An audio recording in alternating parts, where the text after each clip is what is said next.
আসসালামু আলাইকুম রহমতুল্লাহ। আজকে একটা বাংলাদেশি রেস্টুরেন্টে আসছি। আসলে রেস্টুরেন্টে 5 বছর আগে আমি খেয়ে গেছি। এই এই ভাই আমার বন্ধু। তো ইনি আমাকে দেখে বলতেছে যে আপনার ভিডিও তো দেখি অনেক, তো ইনকাম কেমন হয়? ঠিক আছে, আমার এই কথা বলতেছে।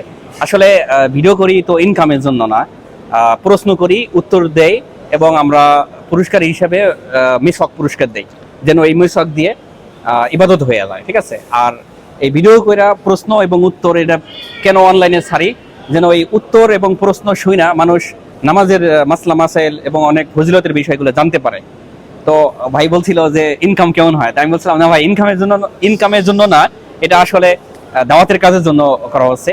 আমরা তো সিঙ্গাপুরে থাকি, মাশাআল্লাহ, যা বেতন পাই এগুলা অনেক ফ্যামিলি আমরা চালান পারি। তো ইনশাআল্লাহ এই ভাইয়ের সাথে আজকে দেখা, এখন অনেকদিন পরে দেখা, প্রায় 5 বছর পরে। ভাই অনেক ভালো মনের মানুষ, অনেকদিন পরে দেখা হলো। ইনশাল্লাহ আপনার ভিডিও আমি অনেক দেখি, অনেক ভালো লাগছে। ইনশাল্লাহ ভবিষ্যতে আরো সুন্দর সুন্দর ভিডিও আপনি বানাবেন। আপনি কোনো কিছু টাকার বিনিময় করেন না, এটা আমি জানি। তাই ইনশাল্লাহ আমি খুব খুশি হয়েছি আপনার ভিডিও দেখে, আলহামদুলিল্লাহ। জি, আজকে ভাইকে একটা প্রশ্ন করে একটা মিসওয়াক হাদিয়ে দেবো, ঠিক আছে? তো ভাইয়ের প্রশ্ন হচ্ছে যে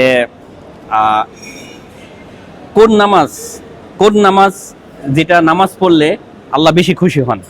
কোন নামাজ, এটা কি আপনি বলতে পারবেন? কোন নামাজ? তাহাজ্জুদ। হ্যাঁ, কোন নামাজ পড়লে আল্লাহ তাআলা বেশি খুশি হন? তাহাজ্জুদ নামাজ। আর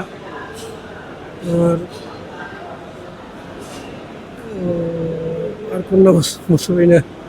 আর হইলো জুমার দিনের ফজরের নামাজ।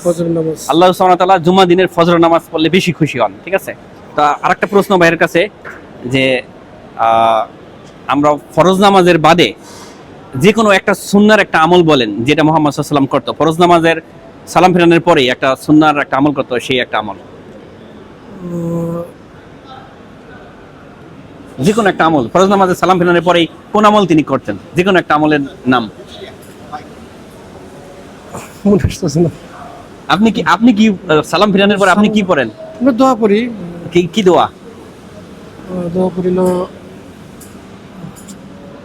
ওকে, অপশন দিলাম, একটা আল্লাহু আকবার, একটা আস্তাগফিরুল্লাহ, একটা হলো লা ইলাহা ইল্লাল্লাহ। আল্লাহু আকবার। কোনটা পড়তো? আল্লাহু আকবার, আস্তাগফিরুল্লাহ। জি, মাশাআল্লাহ। তো মুহাম্মদ সাল্লাল্লাহু আলাইহি ওয়াসাল্লাম সালাম ফরজ নামাজের বাদে সালাম ফেরানোর পরে আল্লাহু আকবার এবং আস্তাগফিরুল্লাহ 3 বার পড়তো। তো ভাই সঠিক উত্তর দিয়েছে, এজন্য ভাইকে একটা মিসওয়াক হাদিয়া। আচ্ছা, খুশি আছেন তো? ইনশাআল্লাহ। ইনশাআল্লাহ। ওকে, ভালো থাকেন। হাদিয়া তো পেয়ে গেলেন।